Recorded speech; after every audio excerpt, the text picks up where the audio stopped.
I hope everyone is doing okay and your week is going good so far. My name is Taklahana. It's my absolute pleasure to present the article with the title Why Swim Lanes Won't Help Your Teams by Mark Nevens. Mark is a CEO coach when companies are not performing well or their teams are not performing to the standards. He's the guy that they hire so he can lead and guide them and guide the CEO to lead his team. So Mark has a long experience with team leading. In his article, he started with a very common issue that I would like to call it one size fits all. Um, he talked about how small businesses, especially, and it happens in the large one too, but especially the small businesses, that um, the most common reason for an unhappy team is that there is no clarifying rules. And in other words, that there is one guy who can do a million things just because there is no clear role. At the same time, he said that even though clarifying role is very important, it still won't be the reason for a team dysfunction, but it's just a symptom. In other words, this won't cripple the team, but it's just a sign that the team is crippled or will be soon. So a good leader would look for that, and at the same time, he won't try to make his team not happy. From here, he started talking about what is a team and what's the definition of a team and how a team is different than a group. So we'll talk about team versus group. So the first thing he chose a definition of a team. He said teams differ fundamentally from working groups because they require both individual and mutual accountability. Teams rely on more than group discussion, debate, and decision, on more than sharing information and best practice performance standards. Team produce joint work product through the joint combination of their members. And this is my favorite one that he said that team is more than the sum of its parts. Sometimes we think that when we work in a team that everyone just do their job. Everyone, if you do your job, then it will lead to succession. But this is not the case. There is a lot of teams that I have seen that, yeah, they do their parts, but they don't know more. They just do their parts and that's it. And this is not a team. A team would help each other. Team member would help each other. They would help each other through sharing information. They would help each other through understanding. They would cover each other. They got each other's back. So how is that related to swim lanes?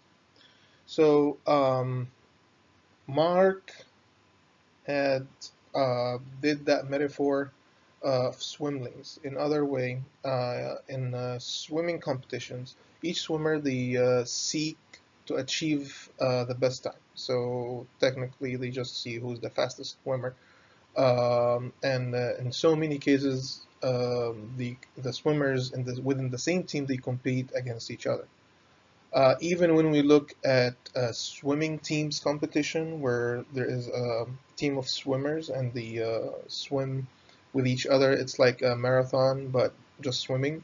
Uh, each one of them, they just do their job. They just stick to the lane. They swim as fast as they can, hoping that the rest of the team members they would do the same. And at the end, they would call it the team would win. But at the end of the day, it's yeah, the team won, but this is not really teamwork. There's they kind of help each other, but at the same time, his point that when they do the scores, they literally add the parts. As we said earlier, it's not just the sum of the parts or the sum of the scores, it's more than that. So his point or the metaphor is that it's more than just adding adding the score of each swimmer. So the take-home message is that imposing swim lanes on teams can make matter worse.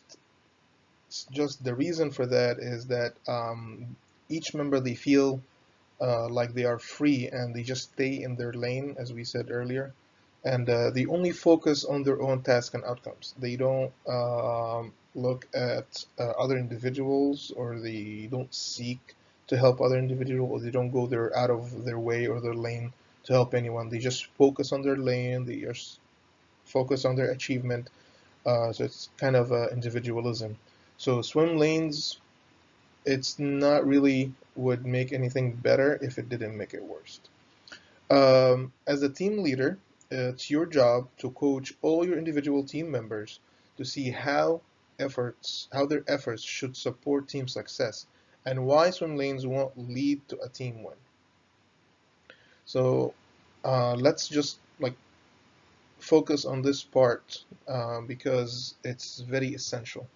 When you are working in a team, uh, it's it's your responsibility as a team leader to deliver that idea in every team member. Otherwise, it's not really a team if they don't understand that concept.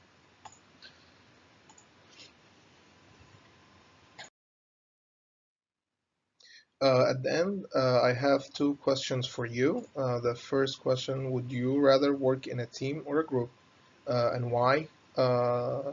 It sounds like a very simple question, but I'm asking because I asked that question to my friends at work and friends out of work, and I was just astonished from the answer. So I wanted to share that question with you guys. The second question is: do you agree that swim lanes hurts the team, or do you think having swim lanes benefit the team?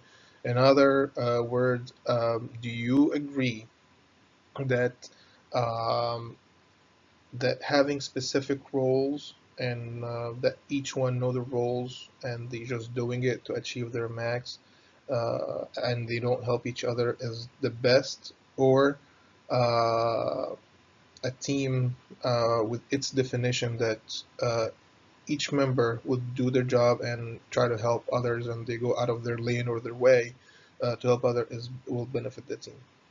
So these at the end. Thank you guys for watching my presentation. I hope you guys liked it and you liked the topic. I'm looking forward to see your comments in the for comments on the discussion board. Thank you and have a good one.